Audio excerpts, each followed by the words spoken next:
Good evening, Central Indiana, and welcome to Porch Time, live from JTH Construction Studio, where tonight we have Mark Wayman in studio from Wayman's right here in town. How you doing, Mark? I'm doing great. How about you guys? Not too bad. It is feels like a Monday, but it's only Tuesday. It is Tuesday, I should say. It's Tuesday. Yeah. Made it through a 3-day weekend.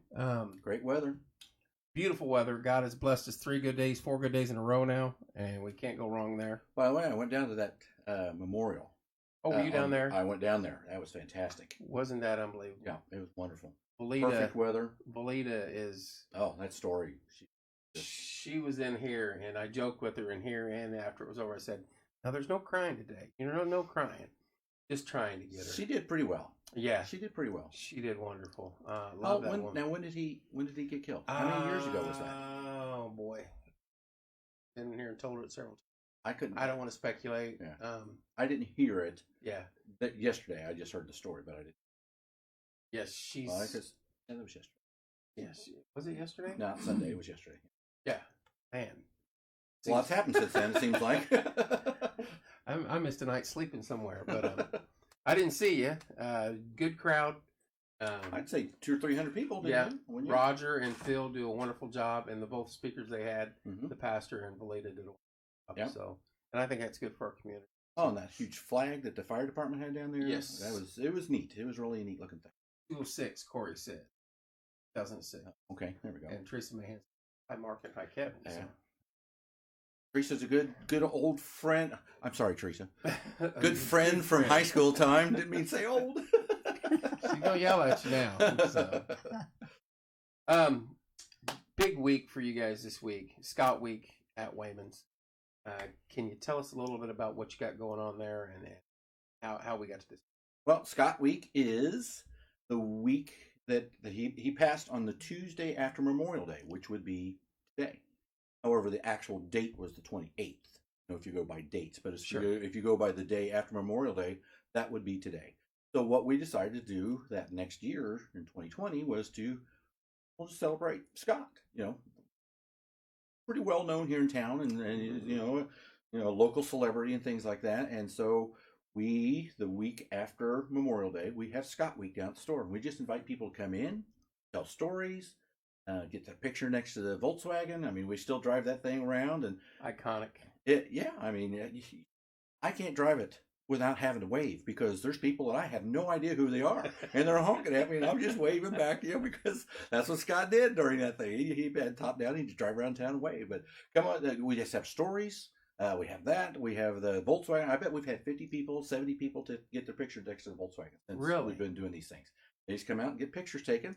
And WCBK always does the live remote on that Friday. Right. So John Taylor, of course, good friends with Scott for 100 years. Sorry, John, I didn't mean to call you old. I know. Teresa said I would take old as wisdom, and then Corey said 72707. So there you go. Okay, yeah, there we go. Yeah. So that's what we do. People can come in, tell stories, and we have that all the time. That's almost no different than any other week. I'd say 80% of our customers come when they're buying something. I mean, it's just, that's what they do. I mean, about him all the time. Well, as I was saying off air right before we went on, growing up here, Wayman's was a part of Martinsville, Morgan County, as long as I could remember. And Scott was the image that you put with that building and with the radio station. And there's so many other avenues that he was involved with around here. Yeah, it was. And I remember the first radio commercials we did. We opened it up, and so we started stealing the Smothers Brothers routines. And it was always, well, Mom always did like you best and stuff like that. And we had a blast doing those things. And I guess Mom and Dad were out of town. That first week we were doing commercials. I don't know why they'd be out of town when we were first doing commercials, but they were. And I guess people were calling them saying, "Oh, you guys, those kids were doing these funny funny-commercials." They're like, "Oh no, what did they do? Right, what were they actually doing on there?" But no, we had a blast doing those. Scott never met a stranger. He was friends with everybody.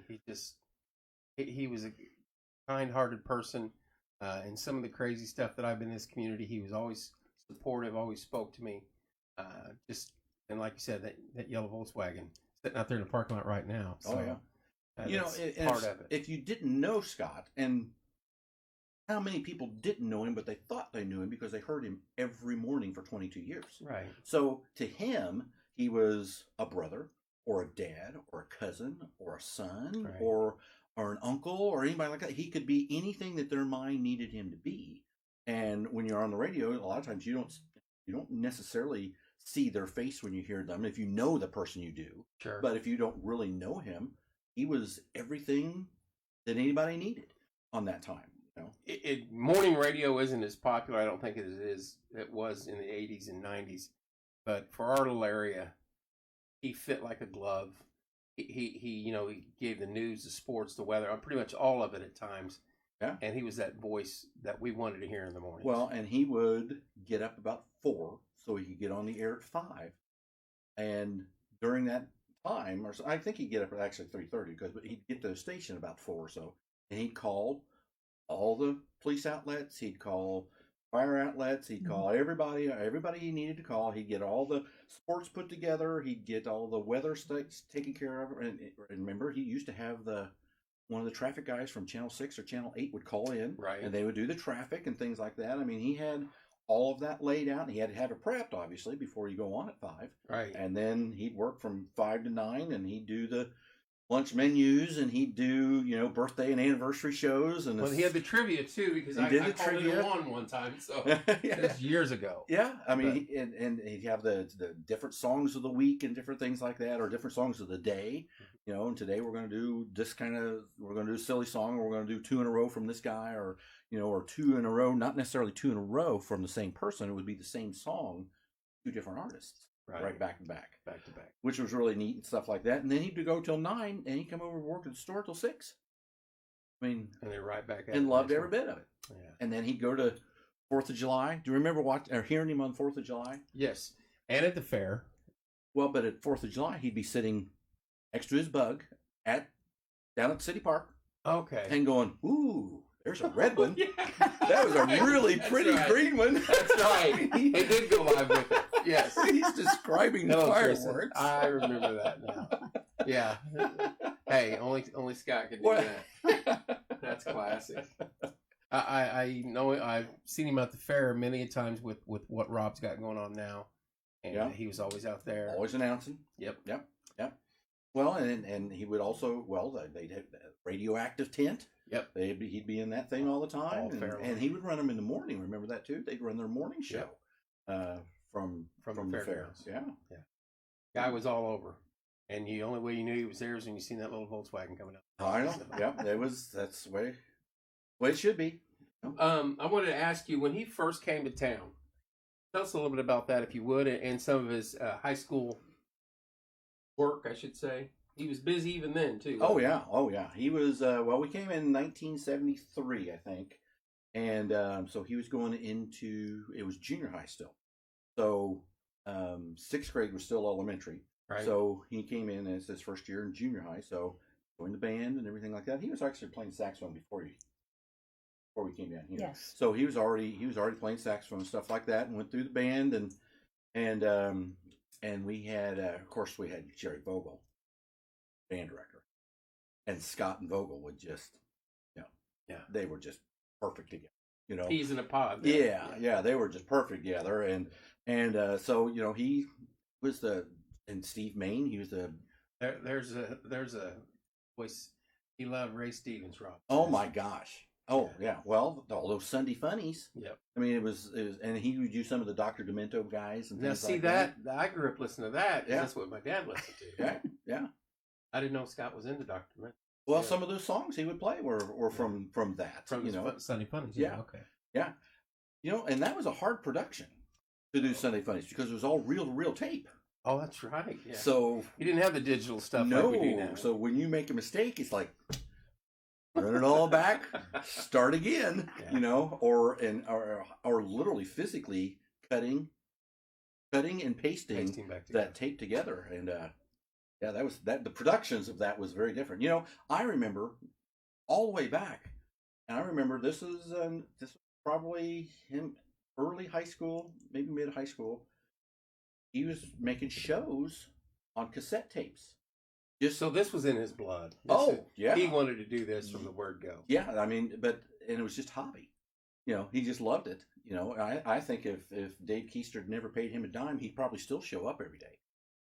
I mean, he just loved every second of that. But I remember sitting in his bedroom as a little kid watching him cut and paste and get a little bit of this and a little bit of that, and he'd have 2 recorders there so he could play one and record it on the other and go back and forth and make these little shows. And yeah, I mean, that was something he just did.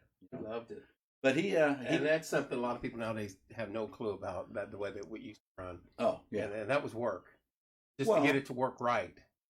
Well, we go in there, they do those silly commercials, and we get started, and back at WCBK, it was in the old AM part of the station, so it was downstairs and in this, I don't know where, it was just down in the basement someplace. We're down there, and we had the reel-to-reel, and we had the microphones, and he'd be on one side, and I'm on the other. No, he'd have to start the record. Hit record, yeah. No, start the record. I mean, actually start the record with the sound effects and different things on it and things like that. We'd start doing the commercials, and we'd make a mistake. It's like, well, back it up. Start again. And it might take us 2 hours to do a 30-second. Take number 10. Yeah, or take number 70, because then we get in there and we get to giggling and laughing. And we'd be in there for 3 hours to do a 30-second commercial. No, so there's some tape of that somewhere then. Oh, yeah, we've got some of those things. I was going to say, some outtakes. We've got the reel-to-reels. I don't have a reel-to-reel player, but I've got the reel-to-reels. Right. And I'm sure that there's a lot of that on. Yeah. Oh, we had a blast doing that. But, I bet. But Scott loved high school band. He loved, Steve Main was the orchestra director there, and Steve and Scott got along real well, and he was the student director of the Pitt Orchestra for, I don't know, 2 or 3 of the, at least 2, I think, of the musicals they did. And and I don't remember this, but Mom and Dad tell me this story all the time. But apparently there was a night that we were having a concert that Scott was in, and he was first chair. Just got first chair, just beat out in first chair, and Mom and Dad are watching him, and he's not sitting in first chair during a concert. Uh-oh. And they got done afterwards, and they said, "Well, why weren't you in first chair?" And he goes, "Well, the person that thought they were going to be first chair, she was really upset about it and stuff like that. So I just let her sit in first chair for the concert." Wow, that's kind of hard to get. Oh yeah, and that was just everything. That's how everything was with him. Yeah, and that's how he treated people here. That's how there were a lot of people who would call in here. You've listened to those morning shows and stuff like that. There's that same person that calls every single morning and everything like that, and they want to talk for 35 minutes. The birthday and anniversary show, he had a gal that would call in every morning first. And I can remember her. She might not necessarily even had a birthday or anniversary to say. She was just calling in. Yeah. But he, like I said, he was that voice that wanted to hear. Well, that was the voice of a friend that a lot of these people living by themselves and stuff like that, that was their 100%. Person. It was an important thing to have somebody. And he couldn't have landed in a more perfect spot. The ultimate people person he was. Well, back when he did that, Dave Keister said, "Scott, if you'll just fill in the morning show until I find somebody, just need you to just to fill in until."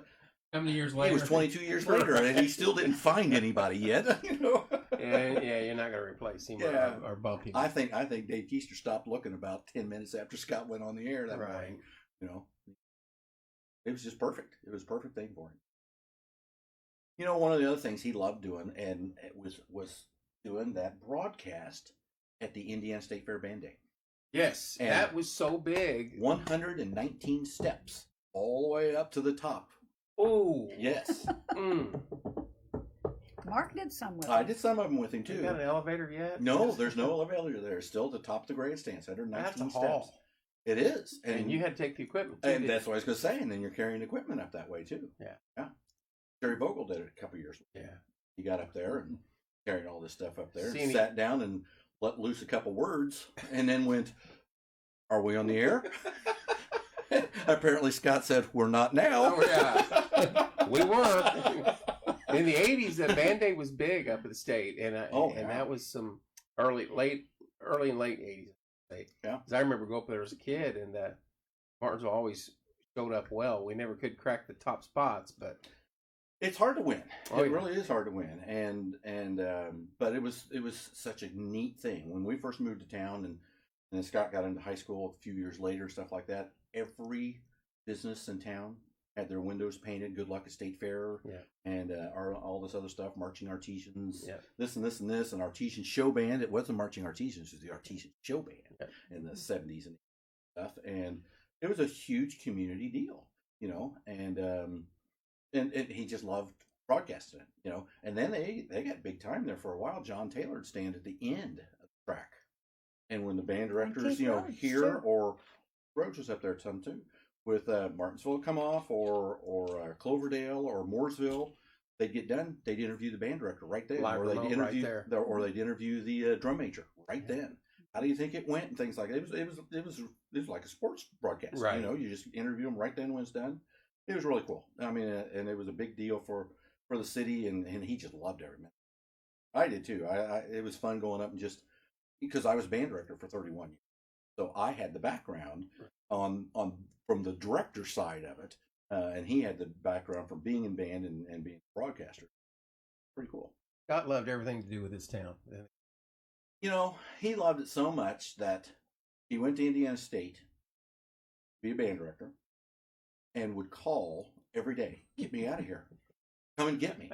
So I remember this as I was in high school, and I'm like, "Oh, I can't believe we have to go to Terre Haute again." But they'd drop him off late on a Sunday, go over and visit on a Wednesday, and pick him up as soon as classes were over on Friday to get him out of there because it wasn't Martinsville.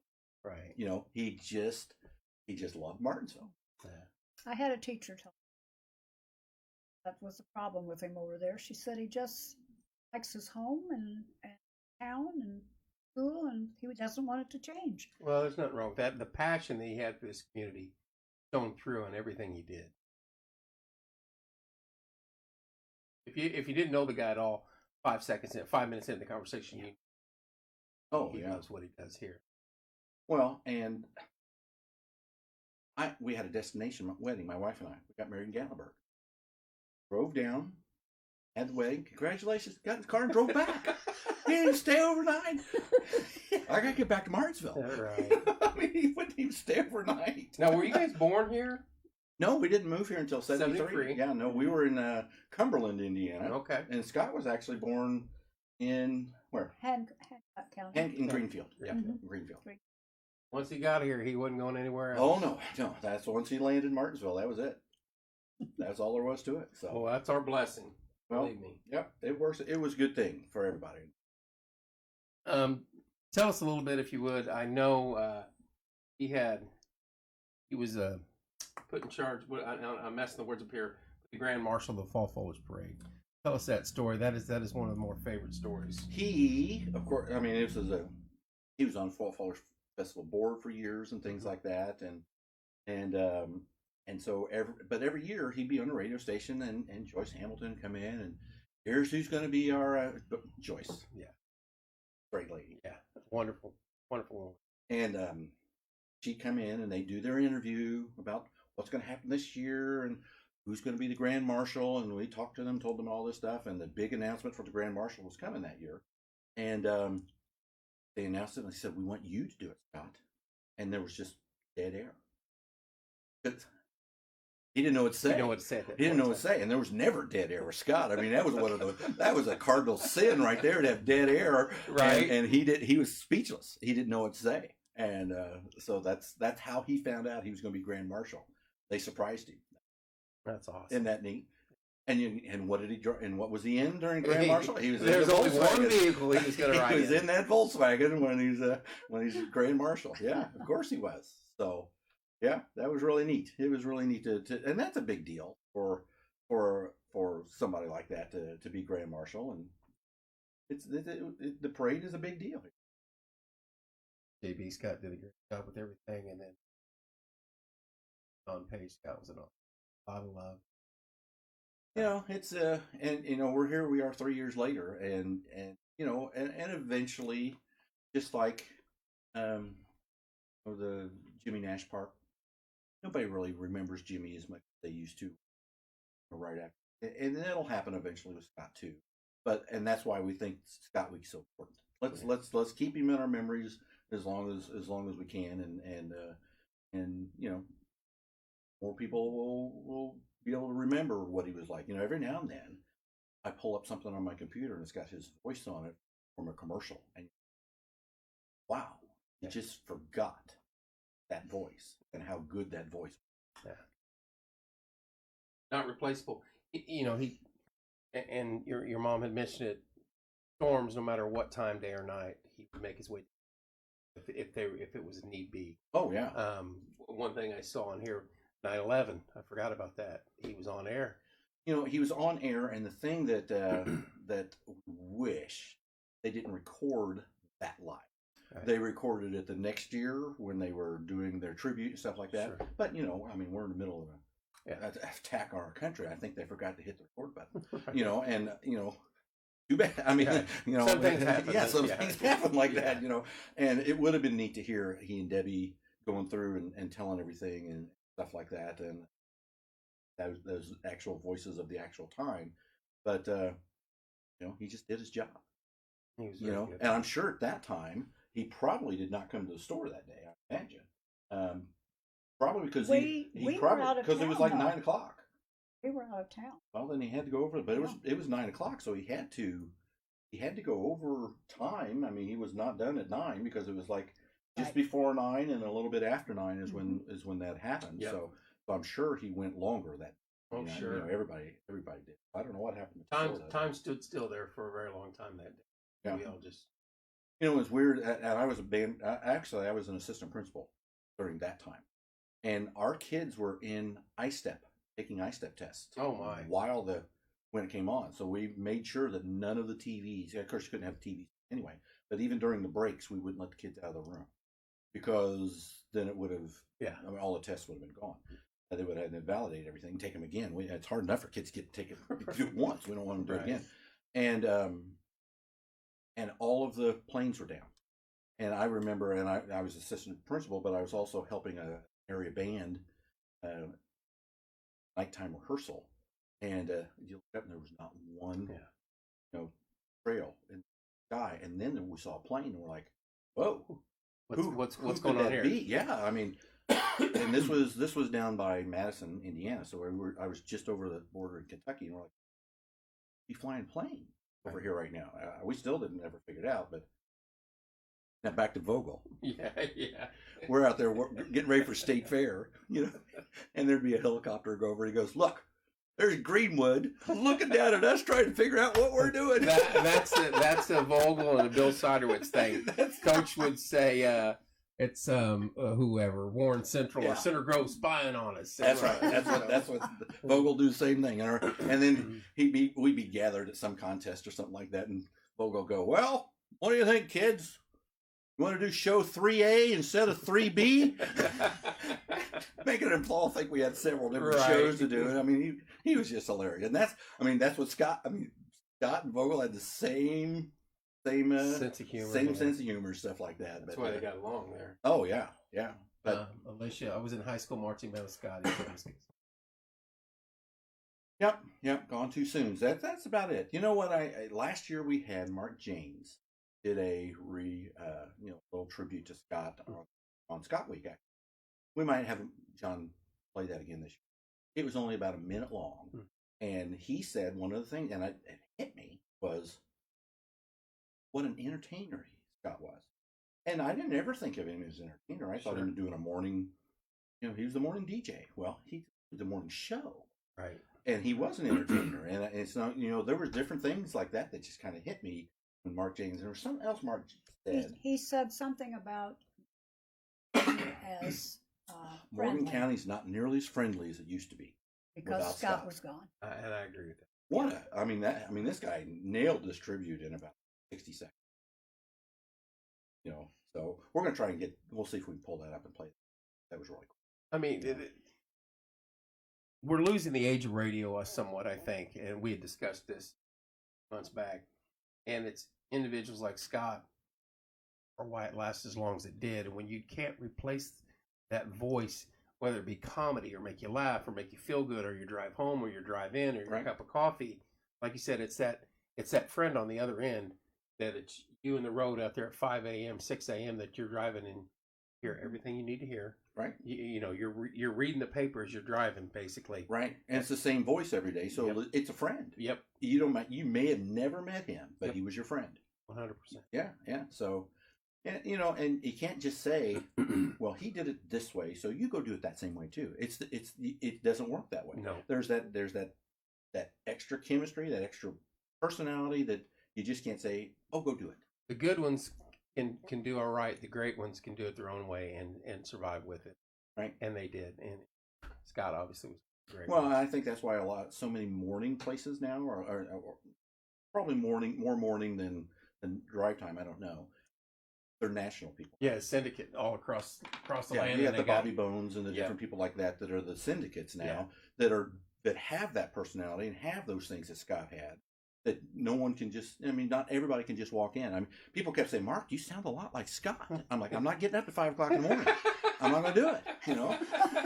No, Alyssa won't let me. Alyssa, my wife won't let me. That's right. Alyssa won't let me get up at 5 o'clock in the morning. But, you know, no, I mean, and I couldn't do it the way he did it. Now they have 5 or 6 people in the morning on morning shows, almost on every program. Right.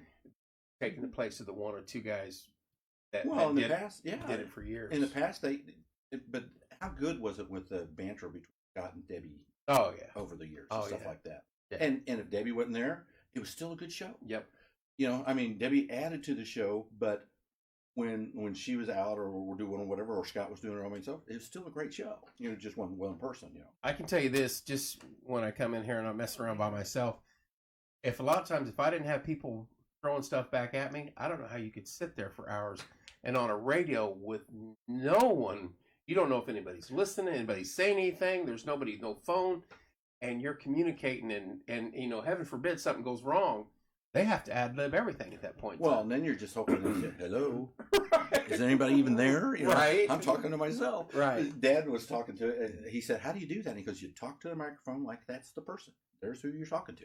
You're just talking to the microphone. You know, here you've got the camera if you're here by yourself, so you're just looking at the camera or you're looking at the different things up there. But I mean, it's you know, just sit there and I mean, how many years did Rush Limbaugh literally sit in a closet talking to himself? Yeah, and they have one guy out there in another room doing something, and you're just sitting there talking to a wall, you know, and hoping somebody's out there listening. And but Scott did have all those people calling all the time. Yeah, so, I mean, he knew somebody was out there. The birthday and anniversary shows, and then of course the trivias. I don't know if he did remember the Morgan County record line where you could call in? That was in the evenings. That was John Taylor. That was John. When I was a little kid, I remember listening to the record. Oh yeah, that was one of the highlights of growing up here. Okay, so I'm going to tell a story that we were debating on whether we should say it or not. Oh, we don't hold back here. George Jones. Okay. Remember George Jones? He had a song about old ugly Gladys Jones. Big hit it is. Everybody liked it, stuff like that. There was somebody in Martinsville named Gladys Jones who would call. That worked at the fairgrounds. Oh, and she would call in and talk, and Scott was like, he stopped playing the song. He said, I can't play that. He said, that'd be terrible. I can't do that. He stopped playing the song because so he pulled it. He pulled it, yeah. Oh, my. She worked at the fair all the time. I think she just passed a couple ago, maybe? Yeah, I don't know. Yeah. But he wouldn't play that song. He loved those funny songs. Oh yeah. And you know, and you do those funny songs, you love doing them, but he's like, well, that's offensive to Gladys, so whether she's ugly or not. Right.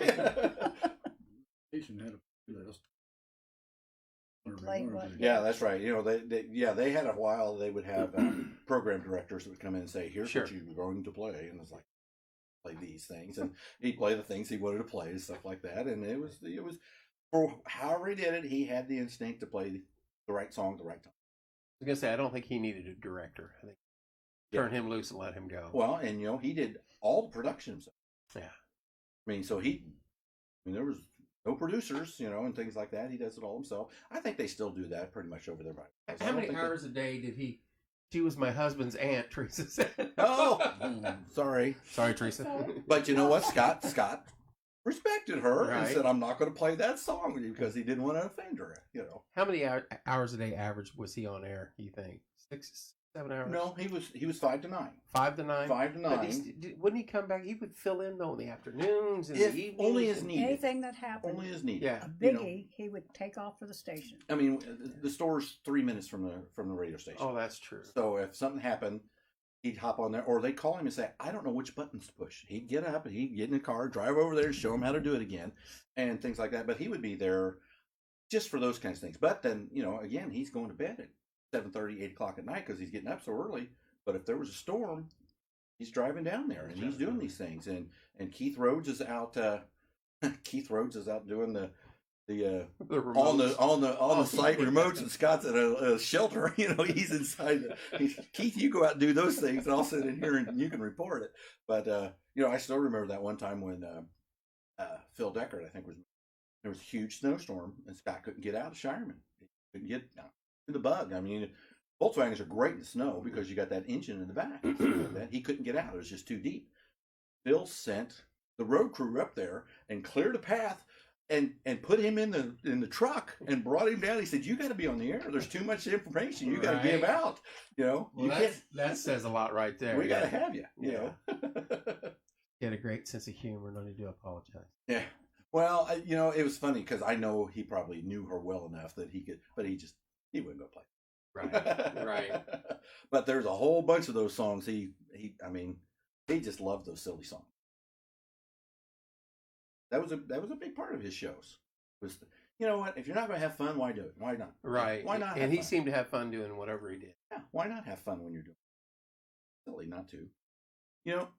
There's another thing on here that we want to talk about. He had Bell's palsy one time. You know what Bell's palsy is? It's kind of like it's almost a mini stroke, but it's mostly in your face or on the side of your face, and your eyes. Droopy. It's all droopy. Yeah. And we were talking real silly with it, but he'd go in and he'd hold the side of his face up. And no one knew he had it until they come to the store and they could see him, and he's talking that way. Wow. But he said, "If I hold the side of my face up," I said, "I'm just fine." So he just he wasn't about to quit though. Oh no. Wow. Unfortunately, he didn't really watch his sugar and stuff like that, and he passed out on the air one day.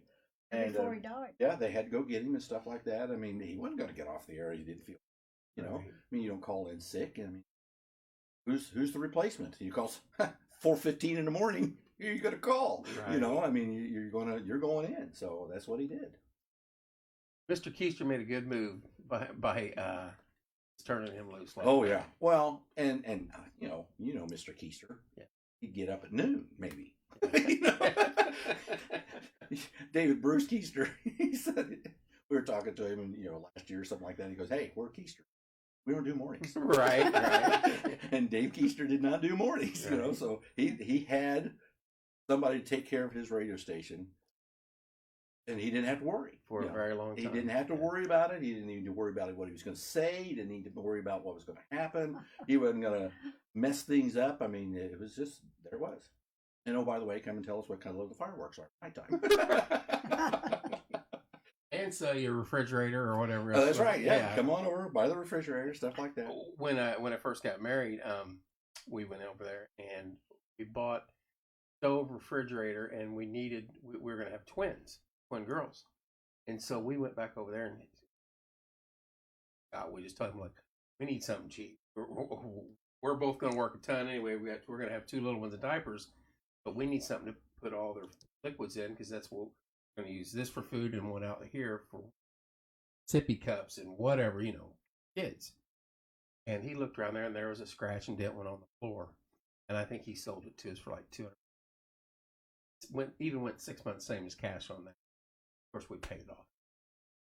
To me, that's the kind of guy that's someone that's wanting to take care of somebody in the community, wanting to keep your business in the community, and doing what's right. And I always went there. I've always went there long ago, and continue to this day. Well, and we are very blessed with our loyal customers. We have people who come back. Literally, we're going to be starting our 39th year, and there's people over there. Well, we were there your first year. We were there the first day, and all this other stuff. And they're like, "Do you need to sit down?" It's 39 years ago. But But they come in and they are loyal people and stuff like that. And even since I've come back, you feel responsibility with this job because somebody walks in and says, "Hey, my refrigerator's out. I gotta have it." And I'm looking around going, "I'm delivering it tonight, I guess." Right. I mean, and you don't want to, but sometimes you have to. And we just had somebody last week, and they came in like right at 6:00, and so our delivery guys are gone and things like that, and we're closing. So first thing that next day, we're knocking on their door at 9:15, saying, "Here you go," right? Because we knew they needed it, and got to do stuff like that. And I'm not as good at this as Scott is, and I guess I just don't have the guts to do this. But people come in and say, "God, I need the." Got he scratched a dent? And he goes, "No, well, wait a minute." That one's got a dent on it. Let me give you a deal on that one. You got a dent on it now.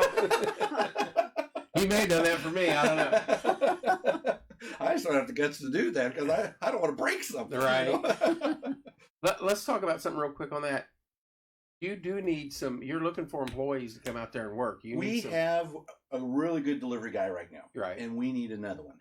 We need a second guy. And, and we understand that this is not a career. Right. This would be a great summer job for somebody who just graduated high school. Yep. And because our other guy does the driving and stuff like that, he just needs the help in doing it. And, and some people are going to say, "Why don't you do it?" Well, we're running the books, we're running the store, we're running the sales, we're doing all this stuff, and literally going out and delivering is hard on the body. It's a younger man's job. That's why you hire 20-year-olds to do this job, And and in February I fell off the back of the truck, and I was out of commission for 6 to 8 weeks, and because I was out there trying to do the job too. I mean, right now I'm on the delivery crew. I did 3 deliveries today.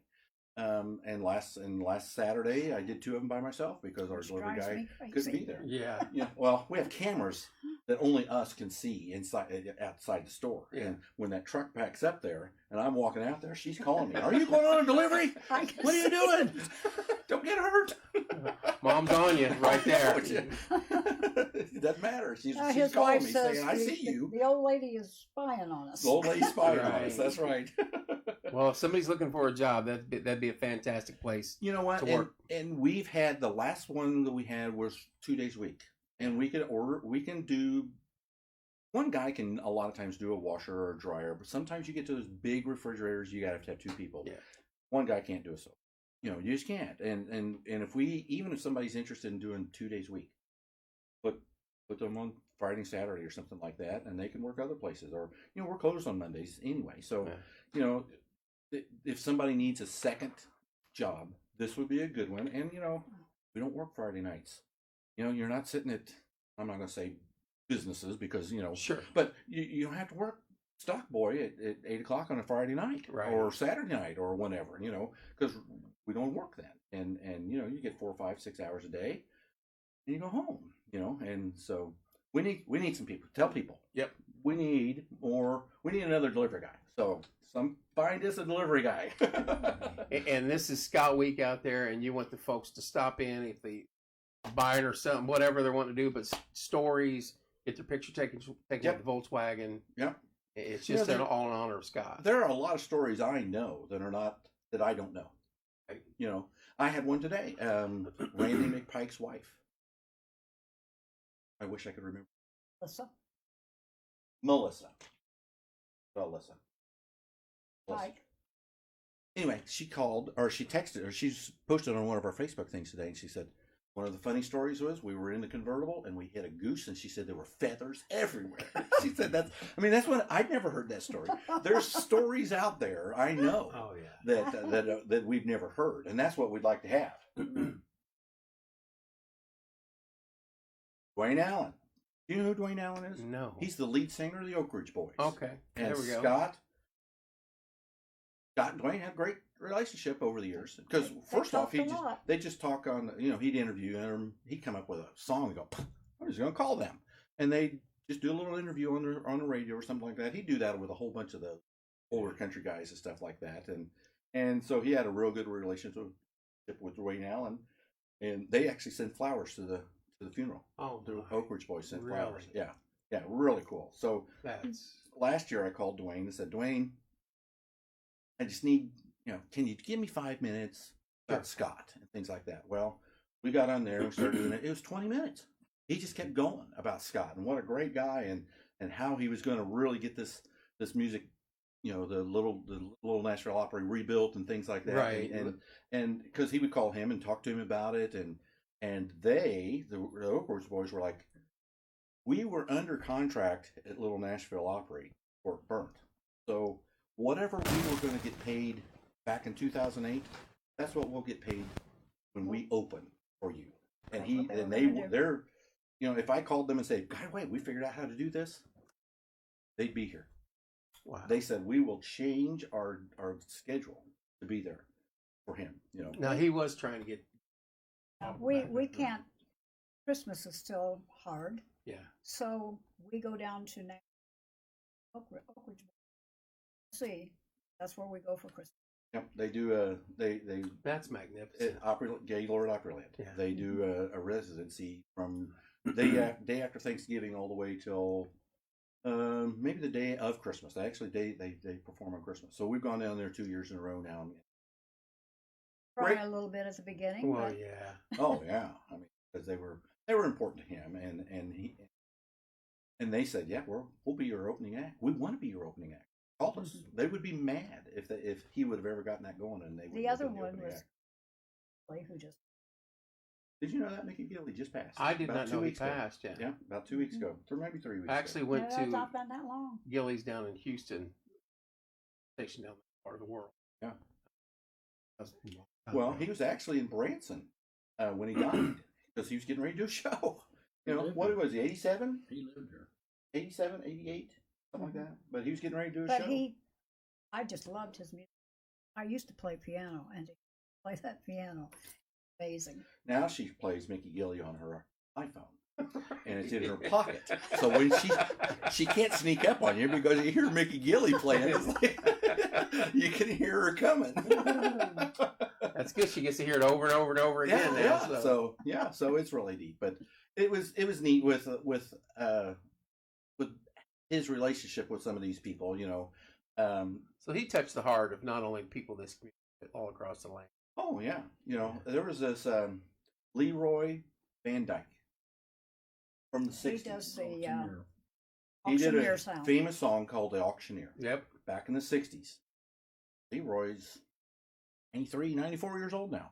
But Scott would play it, and he'd say, I'm just going to call him up. And he'd call him up, and right after the song was done, or right before the song, they'd do a little interview and things like that, and it was really neat. So we still have contact with him. We still have contact with the guy who was the band manager for Loretta Lynn.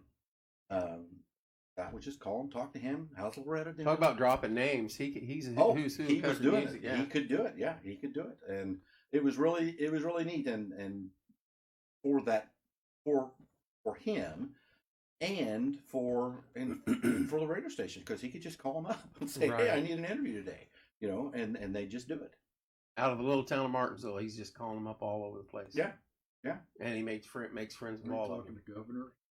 Oh yeah, he would talk. Well, Mitch Daniels.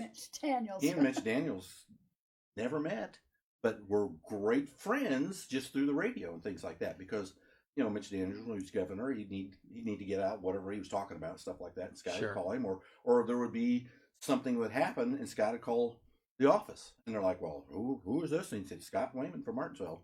Well, hold on, and Mitch would take his call all the time.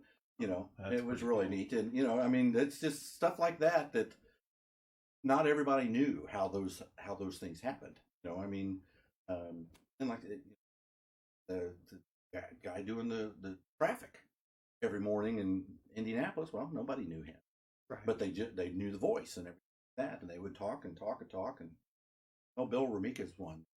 He's on the radio station here all the time. Well, he was on the radio station to start with, and I think he was with Fox 59 for years. I think so. Yeah, and would be able to call in and talk with Scott. Neat.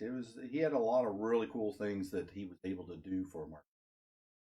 If somebody needed something, he was that guy who would get it. Go.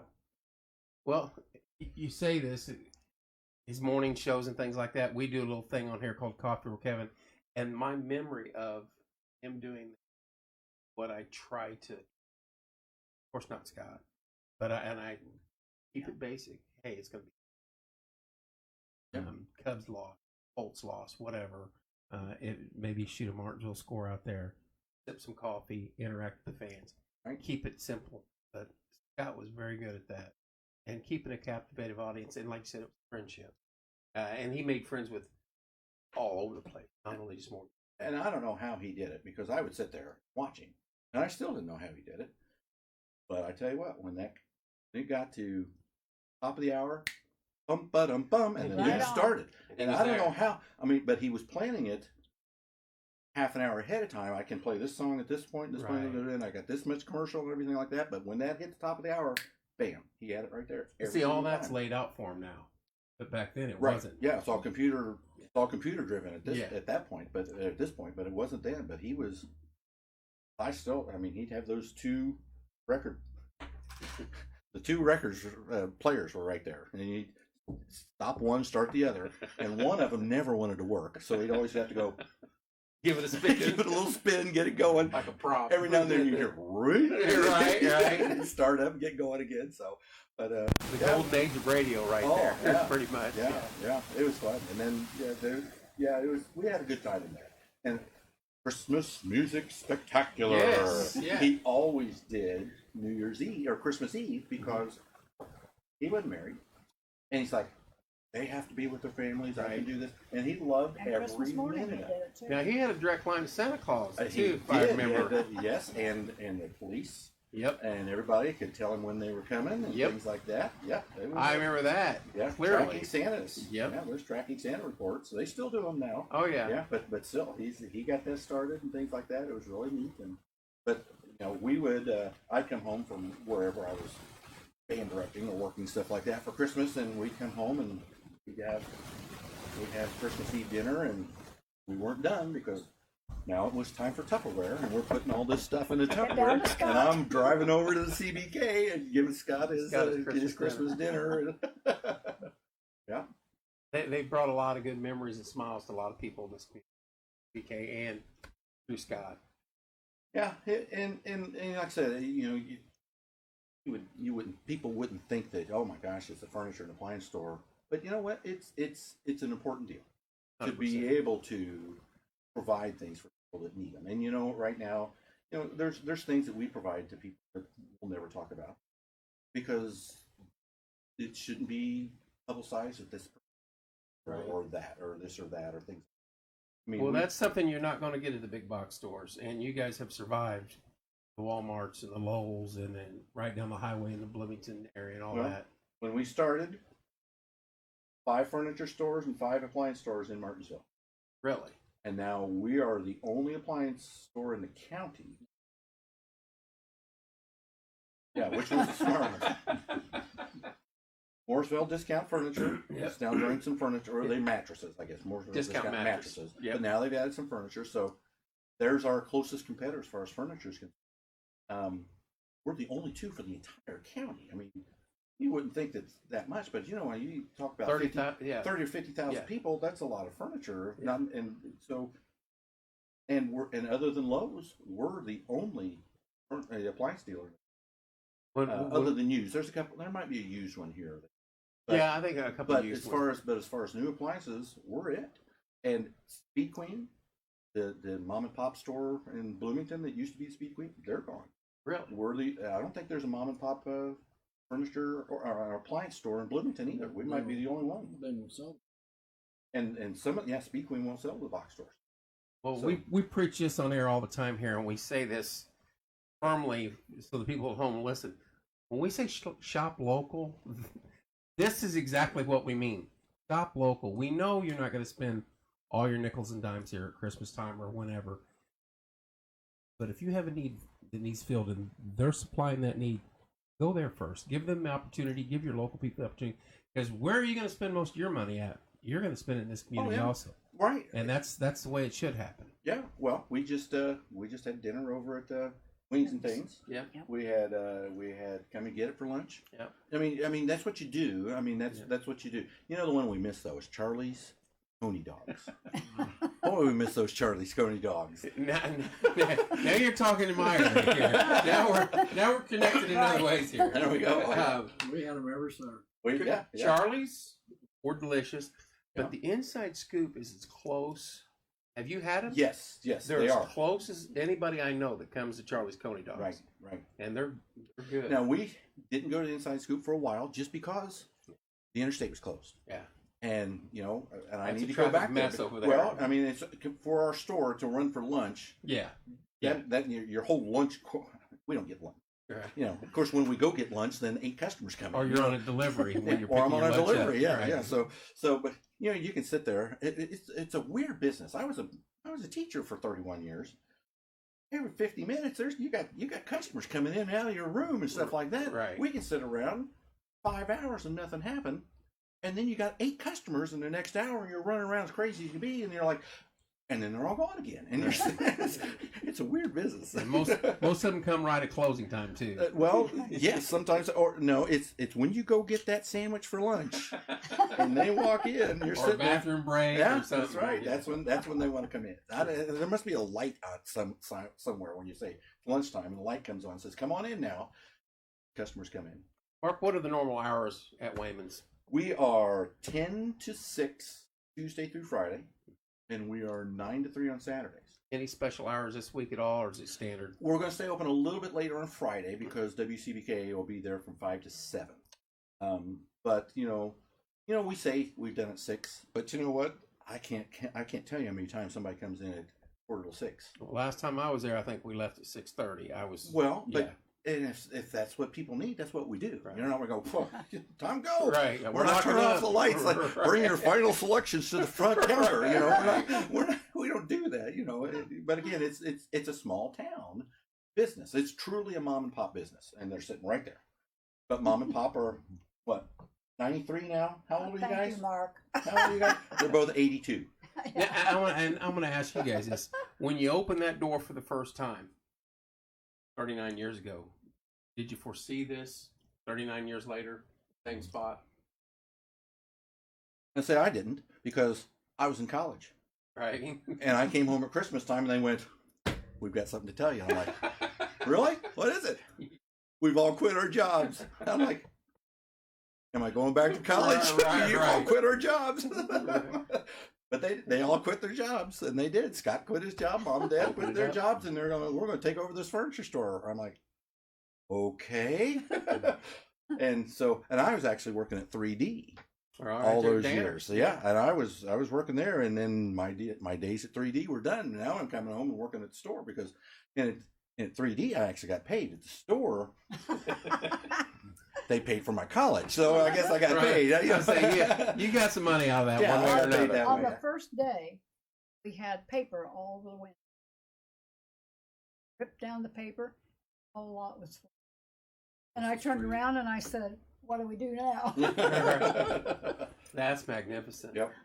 Well, January 1st is our big sale day, Right. which is an odd day you would think for everybody sleeping and watching basketball or football. I mean. Football.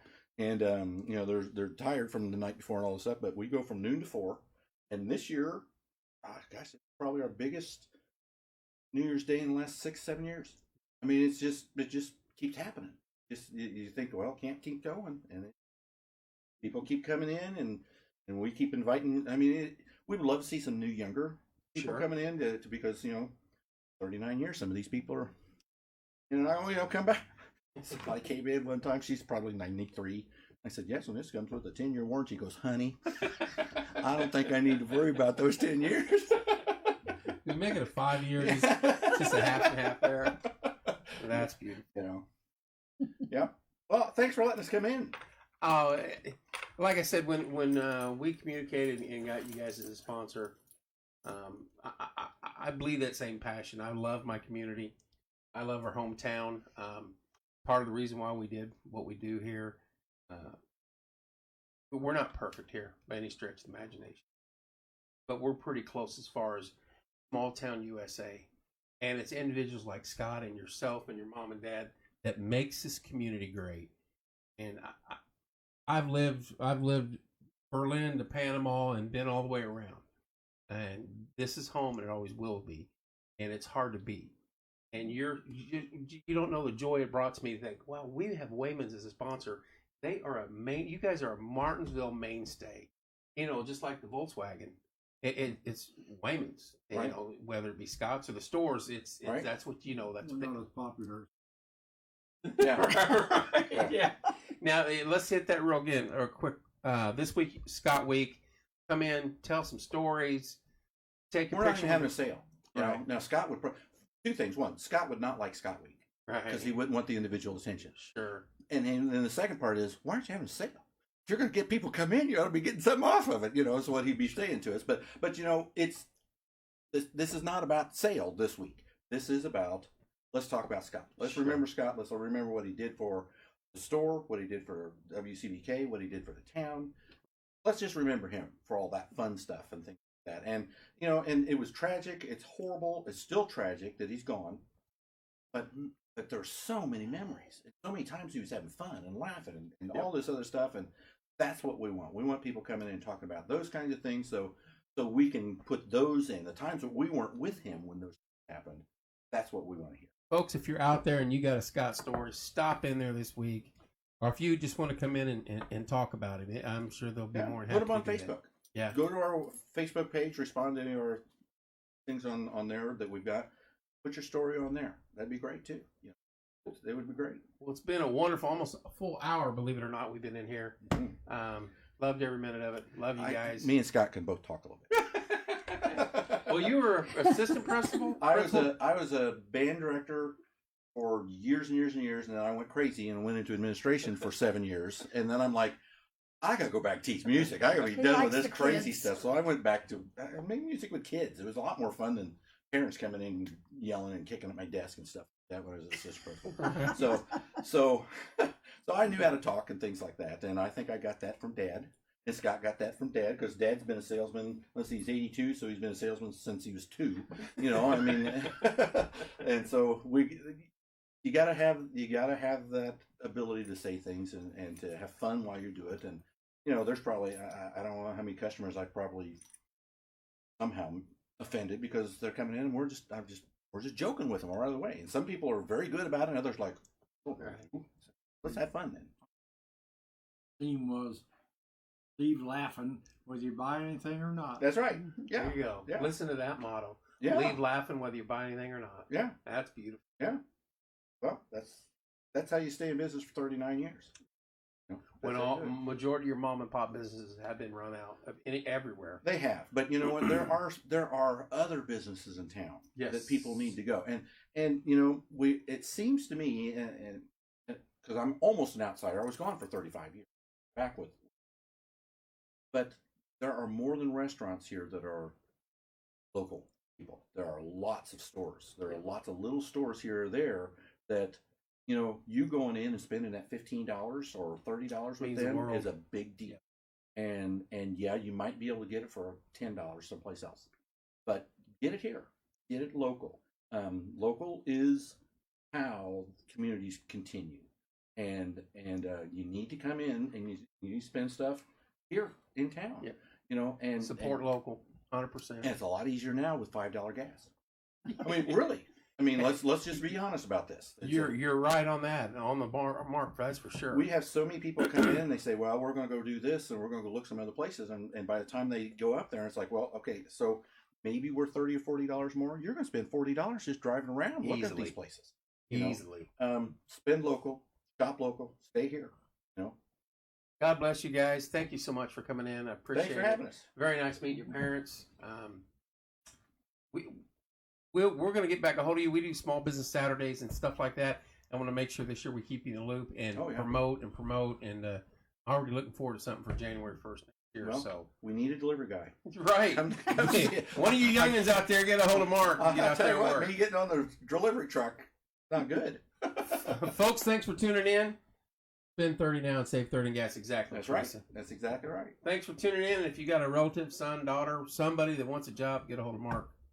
Tomorrow night, I think we got some of the cutters coming in. I believe it's 7 p.m. tomorrow evening. Love you guys. We'll see you then.